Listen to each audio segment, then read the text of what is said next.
Welcome, Royal Family. You're tuned into Healing Queenz, the podcast, where the focus is motivation, support, and guidance for the growth of our queens. I am Emma E2K, your certified healing life coach. Welcome, everybody. If you're here for the very first time, welcome. Those that are repeated watchers and listeners, we thank you. If you're listening through Anchor FM, we're also live on the YouTube. Follow us, YouTube Healing Queenz with a Z. Today we're going to talk about being single as a Christian. You know that I'm a Christian. I've been a Christian now going on 5 years, and I'm also single. So these two things both apply to me. The other day I was checking out the devotional that my church, Crossover Church, was doing, and it so happened that Miss Rhonda was the one giving the Devo. And she just touched on this. She touched on singles and just being a Christian as a single, and what do you do, what you don't do. And I just found like she was kind of speaking to me. So, I had to call her right up. And she was like, of course, I'm present. So please help me welcome Ms. Rhonda. Ms. Rhonda is the Children's Ministry Director at Crossover Church. She's done 25 years in community practice.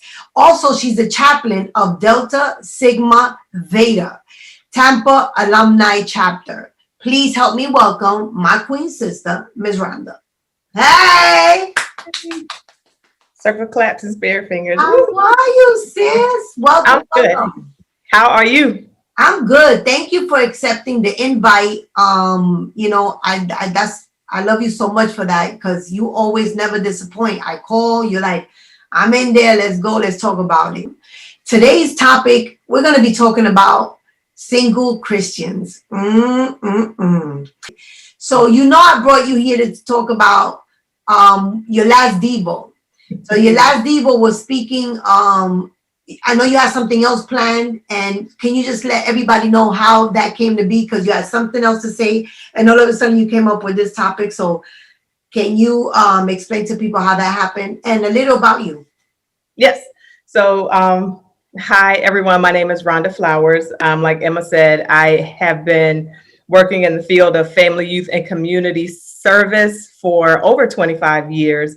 I am the Children's Ministry Director at Crossover Church and the chaplain for the Tampa Alumni Chapter of Delta Sigma Theta. So I say all that to say that I love the Lord, I love my family, and I am very passionate about community outreach and women, children, and family. So thank you so much, Emma, for this invitation.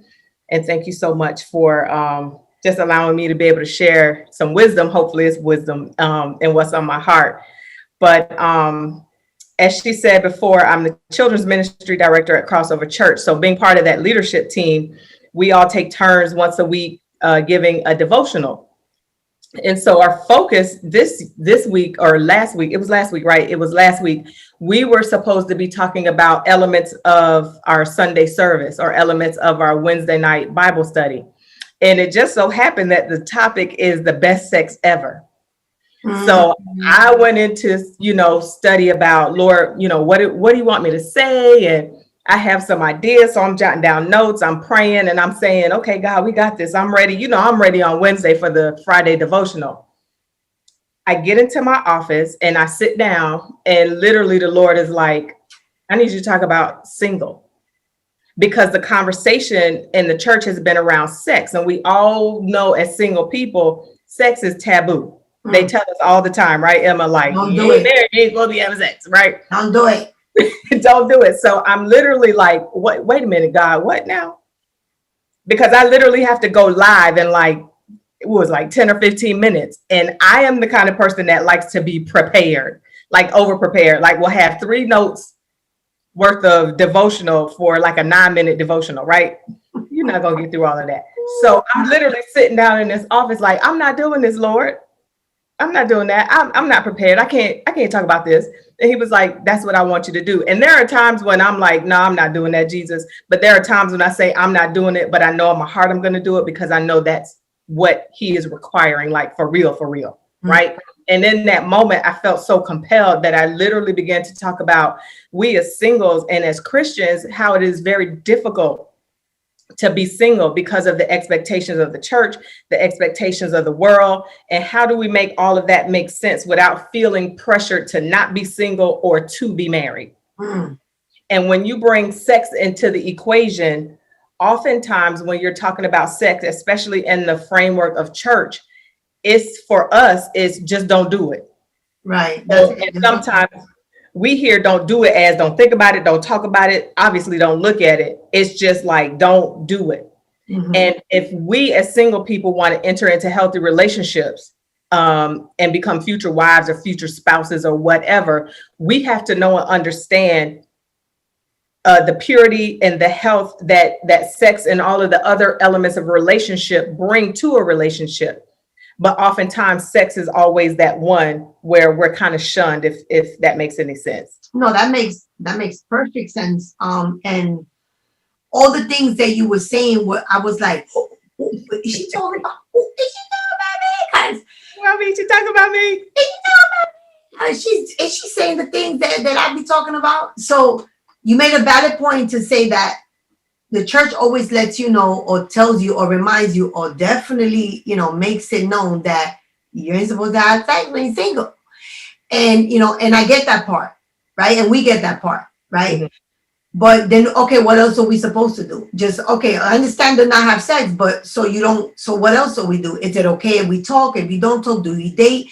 Are you seeing somebody? Do you see them? Are you seeing multiple people? Is that like, there's no other instructions or there's no other kind of way to navigate, but just, okay, no sex. Okay, I got that part checked. But where's the rest? Like, what do you do with the rest? And there's conversations, and I know they tell us to pray a lot about it. Yeah. Hey, I'm just saying, I do pray, and and you go to, you seek counsel, right? With those that are wiser than you, but you kind of still stay in this space where you're like, right. What am I doing? And so another thing that you was talking about was, so a lot of us say we're single, mm-hmm. and we're like, oh, I'm single, yes, and then when we go home, we're like, and we're looking through our Instagram, why are they booed up? Why are they having so much fun and I'm not? Do you want to be single, or you just making that statement because you think it's cool? Like, and if it is, it's okay. So talk about that. Talk about, like, being real with where you're at. Mm-hmm. So I think for me, I think we have to get to a place, and I've been in this place for a while, where single means single, and meaning that's okay, mm-hmm. and not feeling like I have to succumb to the pressure of, if I'm dating, it automatically has to end with me with a ring on my finger, with a man. Dating could just be, I'm out, I'm on the scene, I'm having a good time, I'm hanging out with friends, I'm trying to build and cultivate relationships. And sometimes that's if you're looking for a future spouse or a long-term committed relationship, then dating should be, as I've heard Bishop, and I'm going to give credit, Bishop Greg Davis has said, dating is gathering data.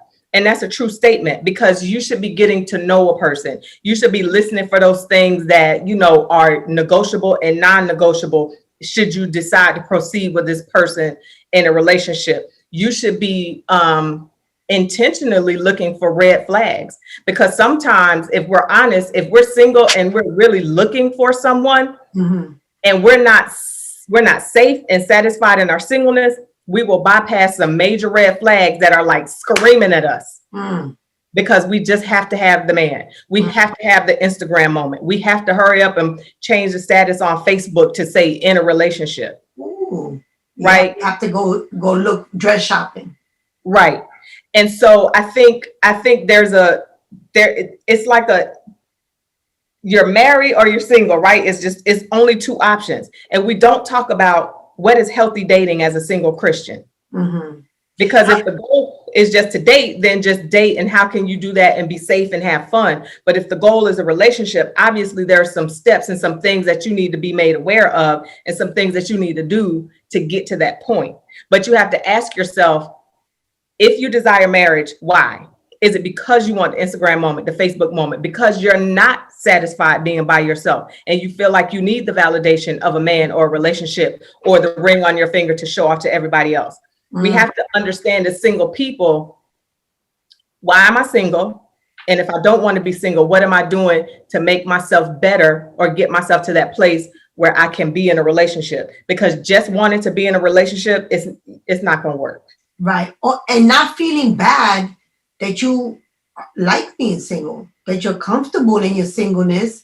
That's and right. You got other things going on that you want to be, you know, taking care of, like kingdom business. Because, you know, being in a relationship, it takes time. You have to, like any relationship you have, right? There's time, you got to nurture it, this and that. Now, if we, as far as me, let me speak, you know, about me, or you too, we doing kingdom business out here. It might right now may not be the season or the time for us.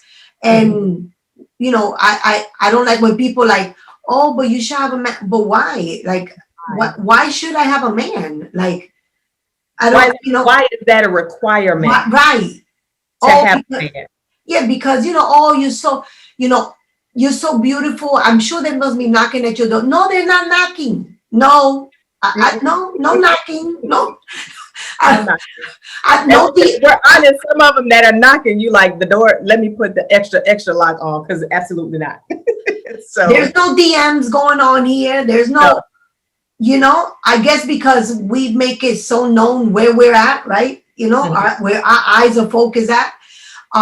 So there's not that, like, people like, oh, but I'm sure people are asking you out for that. Actually, no, people are not asking me out to go on a date unless they're my homegirls, like.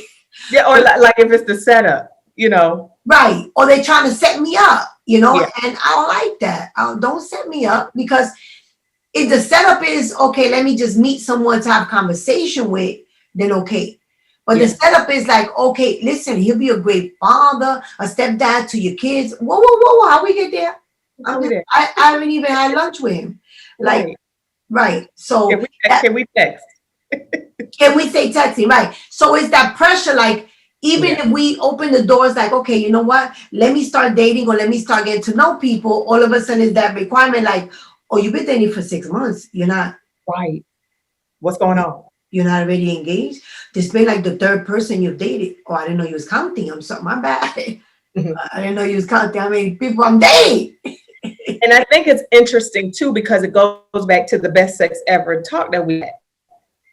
You're dating someone, and say it's been a year or two, and as a Christian, obviously as a Christian, you want to do it right. There's purity. You don't want to fornicate. You don't want to have sex outside the confines of marriage. You have a lot of people now running. They're like, oh, and you hear it in the celebrity circles. Oh, such and such met and they fell in love and now they're married. And then you start hearing the backstory, but they only dated for 6 months. Oh, but we were celibate. Okay, but it's not hard to be celibate for 6 months. Right. Or longer than that, I could tell you. I know I am. Right. It's not hard to be celibate for a year or two, right? But when you're rushing into it after 6 months, right? How, do you really know that person? Have you gathered enough data? Now, and that's not to say, because there are people who have been married for a very long time who the courtship or the dating hasn't, it hasn't been a drawn out process. But oftentimes everybody wants to pretend like, oh, I'm so strong, I'm so celibate. Yeah, but you done married this dude 3 months in. And then 6 months in, you're in the office with the pastor trying to figure out what and why and how did I get here? Because the focus wasn't on the main thing. Right. And you have to make, as a single person, you are your own main thing. Right. Right. And you have to focus on what, like you said, for us, we're doing kingdom business. Right. So I'm so laser focused on God. I want to make sure I'm doing the right things, that in my purview is I'm not even thinking relationship. Right. And oftentimes I'm not thinking relationship until somebody brings it up. Right. Then I'm like, oh, well, wait a minute. I am single. Right. And other than that, on a Friday night at 9 o'clock, I'm already going to sleep. I'm chilling. I'm doing whatever. Right. So I think we just have to we have to understand the place that we're in and the place that we want to be, And then we have to have healthy, true role models, because the honest God truth is, whether you're married or booed up, relationships take work. Mm-hmm. And they take, it takes, it's like a muscle. You got to practice certain things so that muscle gets bigger and stronger and can withstand the pressure, because the enemy is coming for you. The moment you get a boyfriend, the enemy's coming with his minions, right? And so you have to practice, in a relationship. If for myself, I've been single for, I can't even, Lord, how that long. Right. Okay. And so if I'm in a relationship and I'm seeking a relationship and I get into, relationship with a man that I feel like might be worthy of being my husband, right? I have to start learning, what does humility look like? What does it look like for this man to lead me? Because I've been by myself for so long. Right. What does it look like to be a wife that steps back and supports and has to kind of rearrange her life, still do what I want to share space. And where's the balance? Because I don't want to stop being me to pacify him, and I don't want him to stop being him to pacify me. So how do we have that balance where we're loving and supporting? Equally, and there are times, where there are those times where I say, you know what, it's not that important. I don't need to go to this church event, or I don't need to do this with my kids at my schools, right? Mm-hmm. Do I have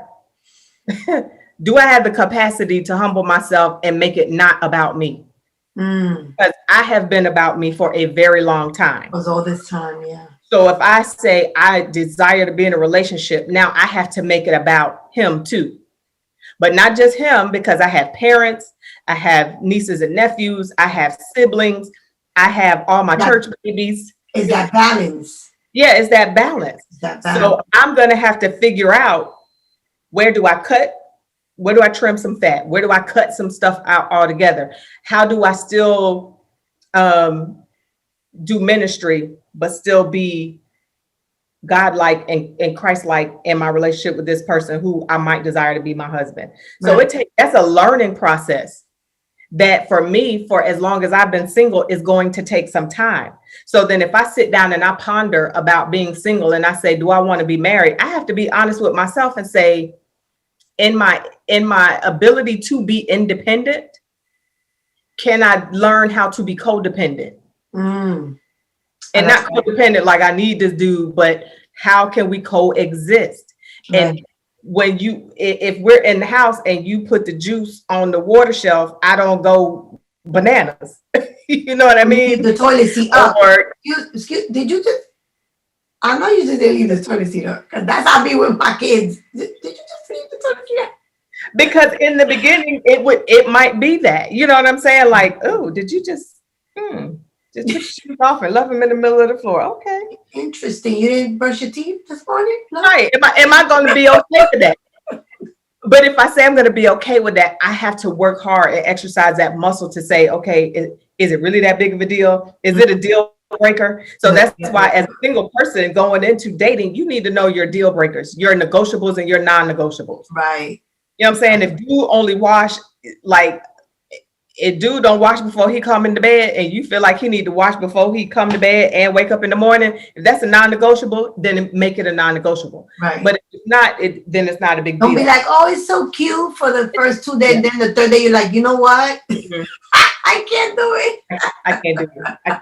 I can't do it. You know what I'm saying? No. So we have to be in our singleness. We have to honestly, when we start to say that we desire a relationship, and definitely if we desire marriage, we have to really sit down and understand what that means. Whether that's talking to married couples, whether that's being in proximity or in circles with people who are married, because you have to learn and see. And the other thing I think married couples have to kind of be careful when they counsel people who are single is, we always hear the good, right? We always hear the God, but tell me what to do when I'm ready to strangle. Right. That right there. Mm-hmm. Tell me what to do when I've triggered something in him that I didn't know was there, and he walks out. Oh, when he triggers something in me. Yeah. And I'm trying to figure out, closure and all of this stuff. Right. How do I deal with that when there's a tension in the relationship that's ugly? I ain't talking about the cute tension, like, he cooked dinner and didn't clean up the dishes. Oh, okay, that's a cute tension. You really feel some sort of way about it because you don't want them dirty dishes in the kitchen. Right. But you're like, it's okay. Right. But tell me how to navigate through the tension when we can't have the conversation and we're in the middle of something that needs to be talked about. How do I get him to talk? How does he get me to talk? How do we talk without each other trying to have their way or have their point validated to the point where they want to be right, when it's just a situation where we need to come to agreement on, we just gonna have to agree to disagree and mean that. Not just say it, but to mean it. Right. So we oftentimes see as singles, and like we said, don't have sex, and we hear people say, oh, it ain't always been a bed of ease for us in our marriage. But when you think about some of the sermons you've heard on marriage and counseling, not often do you hear people say, we got to this ugly, dark place. He cheated on me, but I took it back. What does that look like? Because I don't, in my single mind, I don't understand that. I don't understand he cheated on me. Right. Because there is no more we. Right. Single, you out of here. Like, what do you mean? But if I'm married and I know that marriage is a covenant and that God says, the two becoming one, he's going to make mistakes. I'm going to make mistakes. What happens when he makes that mistake that I feel like I don't know if we can overcome that. Am I mature enough to take you back as my husband if I know you've cheated on me once, twice, or three times? Yeah, mature. Keyword mature. And there are people who've been married who have gone through that and navigated that, but we don't hear that part all the time. Right. We hear, oh, God is good, and he brought us through some things. No, tell me the nights you cried. Tell me how you had to put that extra Maybelline on to get through the day because you didn't want your coworkers to know that after 15 years he walked out and you don't know if he's coming back. And then when he came back, tell me how you got from that place of dishonor and unhealthy to this place now where you are praising God because he has come in and fixed it. So tell me how to, how do I go through that? And you know what? And another thing too, for the babies in Christ, right? When you first are accepting, right, Christ in your life, and you're trying to do this walk, this Christian walk, the spiritual walk, and you're on fire, right? Because at the beginning you're so on fire, and you're like, okay, I'm gonna tell me what I need to do, and I'm gonna do it. I need to buy a Bible. I'm buying 5 Bibles, and what I need to be in this class, and I'm doing 20 classes at the same time because you're on fire, and it's and it's your adrenaline is going. But when that starts, because it just does, when the fire starts kind of settling, and we kind of now getting into a place where we're doing this, we got our Bibles, check, right? We're checking the list off, boom. Okay, I'm single. Okay, I have no sex, check. Okay, but what happens after that? I got that part, not to have no sex, but it's almost like the church has really nothing deeper. Every so often there'll be maybe a series about sex or things like that, every so often. But it's not something that, to me, I feel it's something that we should have on a constant. There should be more conversations about this, especially to the babies in Christ. When when we're looking for that blueprint, if you will, on how to live our lives in a productive and in a Christian way. How do we say no? How, if we get those thoughts, them temptations, so are we sinning? How do we say no? How do we not have those feelings that we've been having for years? Or how do we not act upon that? Yeah. It's now all the time you'd be like, okay, no, it's not, sometimes you're caught up in a situation where you're like, how do I get out of this exactly and still keep my values? Or I already opened that door. Now I got to, go through it and then feel like crap the next day because I didn't have no instructions or no guidance to tell me other than just don't have it. Okay, I already had it. So what happens now? So how do I mess up? How do I mess up as a single and not feel like I'm going to get condemned? Absolutely. How do I gather data? How do I date this person and create that sense of intimacy Mhm. without us ever having sex? Right. How do I get to the heart of this person that I want to date or am dating? And let's say you're dating, let's say me and you are dating a particular gentleman, we're in a date or whatever, and he comes over and he spends the night, right? But he's on the couch or the blow up bed, and I go to sleep in my room. Mm-hmm. And we're talking about me and my position as a church. Mm-hmm. If somebody caught wind that a man spent the night at my house, and I say, and it's an honest statement, and I say, oh no, it was late. He just slept on the couch. I went into my room. Who among the people is going to believe that? Those without sin cast the first stone. Oh, you can't. The the condemnation from the people, and then folks gonna be looking at me with a side eye, like, why he even at your house? And you're a woman of God, and you leaving the kids, and so it's almost like, okay, even if I wanted to date, well, good grief, Jesus, do I have to quit the ministry? Like, it could have been anything. He could have been tired or whatever. So, and he's just driving too far. The kindness, you're like, you know what? Go ahead, crash on the couch. I done locked my door. There's nothing happening. But still, it's almost like, well, he should have just laid on the bed with me then, because I'm still gonna get the same flack. So right. And and my rub is, and not all married couples do this, but I don't like the folks that prognosticate and the people that say, oh, well, you need to leave and he needs this. Okay, but when you were in my position, you didn't. Which is why you can't tell me how. All you could tell me is what the words say. But I need to be able to practically apply this word, because faith without works is dead. I got to do something other than just pray.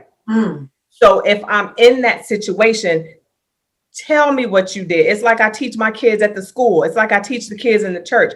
I can't just say something to you.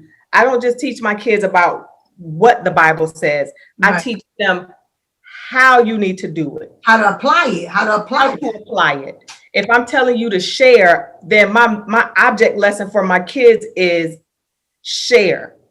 Right. So we went through, for example, you get what you give, pressed down, shaking together, running over. Right. If you give what you have, God will bless you with more than you had. Mm-hmm. So I'm giving the kids a piece of candy, one piece of candy, give you an option. You go, you can share your candy, you can eat it, or you can save it.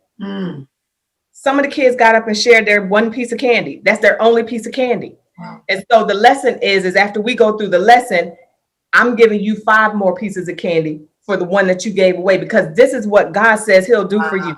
He'll give you this one Hershey kiss, right? And he'll tell you to share it. So now I'm showing my kids, well, if God gave me one Hershey kiss and I shared it and then he gave me back 10, that whole visual for them was like, when the kids who shared got the extra candy, they were like, oh my God. I should have shared.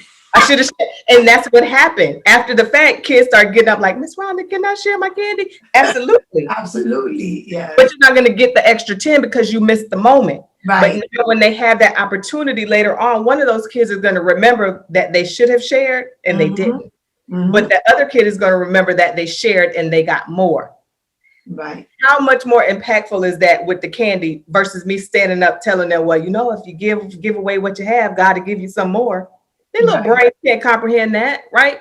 And so what do we do? What is the solution, or what do you think should be a solution aside from having conversations and having, conversations as we're having them now, an open dialogue? Is there anything else you think that we can do as single Christians that want to be single and are comfortable in our singleness? What do we do? What do we do? I think you have to find, well, and we talked about this earlier. Number one, you have to define what does single really mean to you? Like for me, single is, I get up, I have my devotions, I go to work, I serve, I do all of the things that Rhonda wants to do whenever she wants to do it, how Rhonda wants to do it. And I'm okay with that. Now, on the flip side, that's not to say that I don't desire to be in a committed relationship or even desire marriage, right? Right. But I'm okay if it doesn't come. And I don't say that just to say that to be like, I'm so strong, I'm every woman. That's an honest like that's an honest in your face truth. If I leave here tomorrow, never having been in a committed relationship or never being married, I'm okay with that. So I think we have to start with the place of what kind of single person are you? Because then that's going to determine how you move. Right. I like that. And so we have to have those conversations with ourselves. Right. And we got to dig deep into, if you're single and you want a relationship, start digging deep into, why do I want a relationship? Is it because that's just what I desire and it is good and pleasing to God? Or is it really something that's in me, a void that I'm trying to fill with a man or a relationship? Because I think, oh, if I get into a relationship, now my life is complete. Because I feel like right now my life is complete. Right? But if I didn't feel that my life was complete and I felt like something was missing and that something was a man, to me, that's not going to work long term, because now I'm asking him to come in and fill a void that's not his place. And he's not going to be able to do it. Now, it might have to come from God. It might have to come from counseling. I need to figure out what the void is. So even if you say you desire a relationship, why? And then work from that healthy place and say, I desire a relationship because I want to be. There are women who want to be wives. Right. There are men who want to be husbands. There are women who want to be moms. Right. But it needs to come from a place that's healthy, not from a place of, I don't esteem myself well enough, or like I said before, I'm just trying to fill a void, or because every time I go to church, I see all the married people having fun and they go to conferences and they hang out and they invite each other to lunch and I never get invited. And now you're feeling some sort of way. Right. So I need to pray to get a man so I can be part of the crew. I can be part of the circle. Yeah. Yeah. So I think we just have to have those healthy conversations about, why am I single? And then move from that place. From that place. And being honest. Yeah. Because being honest. Oftentimes it's said that people who are truly steadfast in their singleness, who aren't looking, how many times have we heard people like, I wasn't even looking for a relationship, and boom. But then if we as Christians know the word, seek ye first the kingdom of God and all his righteousness, and he'll add what you need. You don't have to ask him, but he will say, hey, tell me the desires of your heart and I'll fulfill that. But if you're doing what God has created and called you to do, and you're focused on the right thing and the main thing, right, he'll add what you want and what you need. Right. And in his perfect timing. In his perfect timing. So even if that's going to be the case, that he's going to grant us the Boaz, I know the Boaz ain't coming until, we have our stuff together, right? The way he's working on us. I mean, I know I got a lot of things that I need to work on. I am not ready for a husband, not even a relationship, because I have issues, like for real. Like I got issues, like, just with my temper and all that, and just, so I already know the stuff I got to work on. There is no way. Well, let me not say no way, because God will, find the Boaz that'll come in and work through that. But I don't think for me, it's a season for me, because, and seasons could be years, right? And to me, I think it's just, these are the years that he has asked me to do certain things, which I am most focused on. He has asked me to do certain things that I'm doing kingdom business on. So that is not a priority for me. I don't miss it. I'm okay.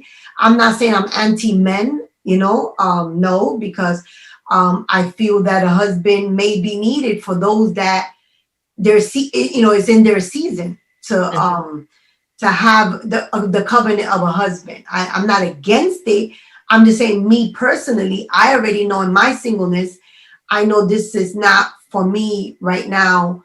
It won't be a good thing. They say, one that finds a wife finds a good thing. I'm a good thing by myself. Just saying, I just thought I'd put that. And that's the place, that's the conversations, when we say, okay, I know I'm not there yet. But the moment you begin to have that desire, or you begin to say, I want to be in a committed relationship, you already know what it is you need to work on. Right. So work on it. Right. So that you don't bring that extra, because relationships, like we said, is work. Yeah. So don't bring all that extra baggage. If you know you raggedy, get yourself together. And not to say that you have to be perfect, but work on the things that you know that are going to cause problems in your relationship if you don't fix it now. And figure out your triggers. That's part of knowing your triggers. So Figure out your triggers. You don't want to get into a relationship knowing that you got stuff you're working on, and then they can trigger some things that can affect you, or could if you're in therapy and all that, it could really set you back because you actually are not dealing with it. So that's something else to look at. It's a lot of things to look at. I mean, there's got to be many conversations for sure. And like we were saying earlier too, set the standard. Set the standard by which you want to be in a relationship. Right. Set that standard and don't deviate. Right. If you're living here, don't come down here. Right. Or if you're living down here, and you're going to get there, put in the work. Don't just you've been eating McDonald's every day and all of a sudden he comes and now you want to, these 5-course meals, and nothing wrong with that. I'm just saying, like, you got to, level up. You want to be able to level up, and support. And that's, that's that part of when you get to that place where you're like, I want to be in a relationship. Like you said, what are those triggers? What are those things that you're like, I can't, because it might be, you might get a relationship with someone who is very kind and very considerate. So like dude might say to me, just, call me when you get there. Yeah. What?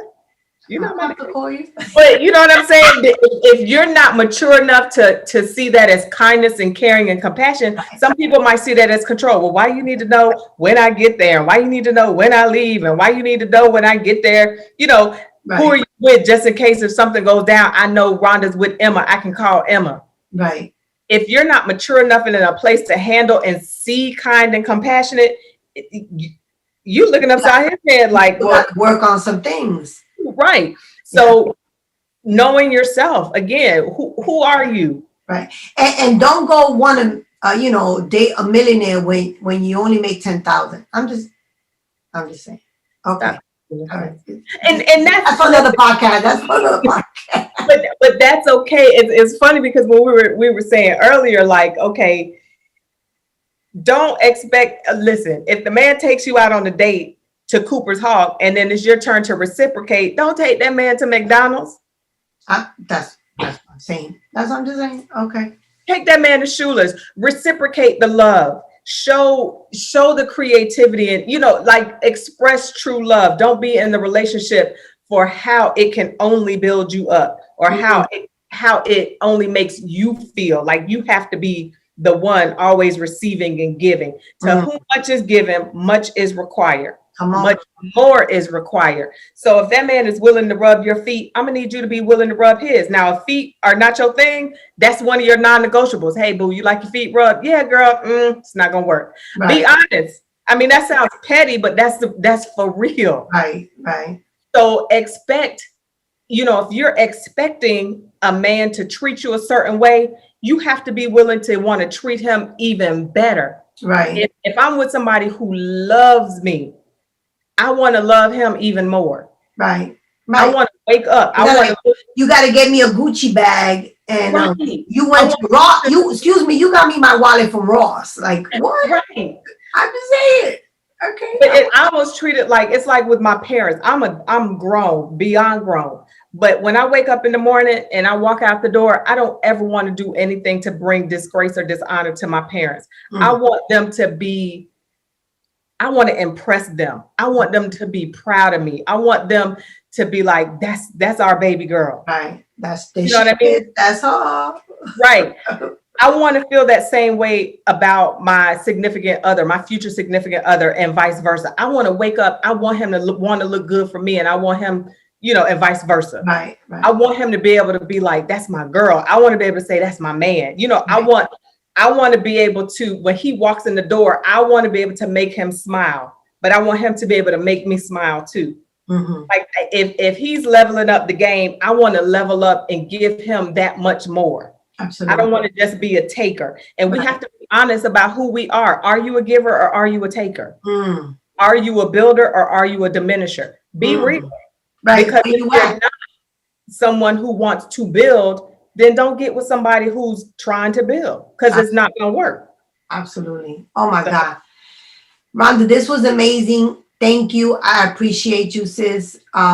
This is something that, we usually talk to our homegirls behind the scenes.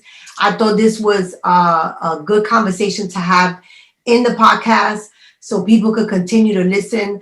And let me tell you, this is not just for Christian singles, but single in general. If you really listen to what we were talking about, this applies to all that are single. And single also means if you're in a relationship, come on, Rhonda, tell them. Rhonda, tell them. Okay, you're gonna get me in trouble. People gonna be sending you hate mail through your little whatevers. No. If you are not married, you're single. I mean, you're single. So if you've been in a relationship for amount of years and he ain't put a ring on it, or there hasn't been a pastor or chaplain or anybody that said, so you can say, I do, you are single. You see, I don't care about them 7 years common law, you single, boo. You single. So, finalize it. If you're going around saying that's my wifey and that's my hubby and all that, then finalize it. Do it right. Or don't do it be a wife. Don't be a play wife. Be a wife. Yeah, that's what I'm saying. Somebody for 10 years and they haven't wifed you, y'all need to sit down and have a conversation. And they're introducing you as their wife? Yeah, no, we're not playing those games. Come on, standards, right? Standards. Level up. So thank you, sis. Again, I appreciate you. I love you. My heart beats every time I speak to you. Iron sharpens iron. Thank you for doing that kingdom business. Thank you for doing the work. Even the things that you do behind the scenes, a lot of people, you're a very private person. I know that, but you do a lot. You do a lot behind the scenes. So I thank you. If no one has stepped up to say thank you for all you do, which we don't do it for that, right? But it still feels good when somebody just thanks us, man. Right? Yes. So thank you, Queen. Salute to you. I appreciate, just doing this work with you and side to side with you and just being in good company with people that have good hearts, such as yourself. All these years you've been giving, you give back and you continue to give back. And the day that your Boaz shows up, girl, I need an invitation. I'm just saying. No pressure. Y'all better pray I don't run the man off. No pressure. That needs to be prayer, but I appreciate you, sister. We got to do this again because it's an ongoing. Yes, it's got to be a part 2. We're gonna do a part 2 to this. Yeah, part 2 to infinity and beyond because it's necessary. And we want, as queens, we want queens to heal and we want queens to move forward in life and their relationships from a for real healthy place. Absolutely. And they play fluff stuff. And so we want to be able to tell our sisters, the real raw truth about how it is. Good, bad, ugly, and indifferent. So the end goal here is for the queens to heal. And what does that look like, right? Because we all healing in a different space. And some of us need to heal because, you want to continue not being single and get into that marriage. And listen, this is the reason why we're doing this podcast. So you can take heed to what was said here and apply it to your life. If it's that you're good in your singleness and you just want to be just with you and the Lord, that's an amazing thing and beautiful thing and will be supported. We just want you to know where you're at, stand where you're at and don't sway and don't settle. Don't settle, don't sway and don't settle. Yeah. Thank you. If anybody wants to reach you for any information, for anything or ask any questions, do you have an email that they can reach out to you at? Yes, they can email me at Rhonda, RHONDA, at crossoverchurch.org. Do you have any social medias that you want to share? You would ask me, good Jesus.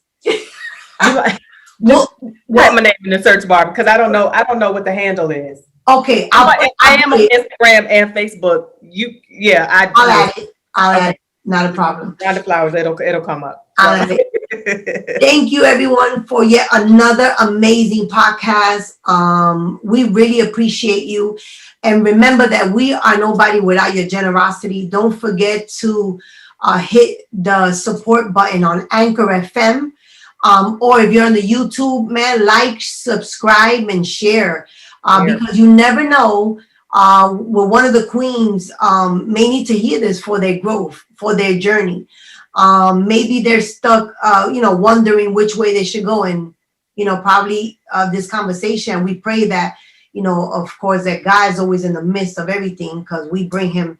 Without him, there, we already know we ain't nothing, and nothing's going to go down.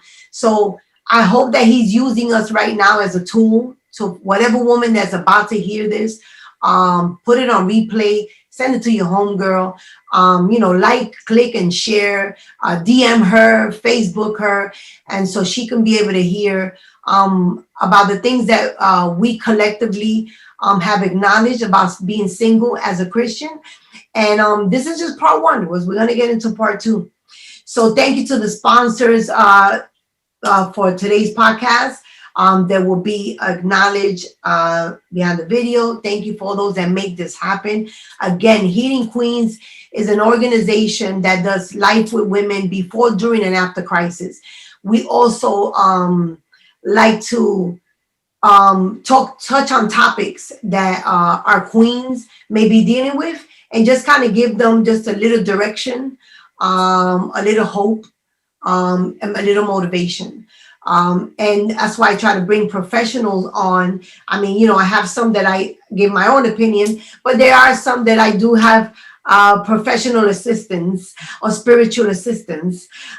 So the message could be more powerful. Again, we thank you, everybody here, the staff at Healing Queenz Podcast. Thank you for your support. Thank you for the generosity, those that have contributed. Don't forget our Hit the Block outreach. We're already going to do another one at the end of this month, which is March. March is the month of women's history month. And so, what better off to kick it with a powerful woman, a powerful queen, doing this podcast. So again, we thank you. We love you. Peace. Until next time, don't forget to click, like, and share, subscribe, all that. Make sure you tell a friend. Peace. Peace.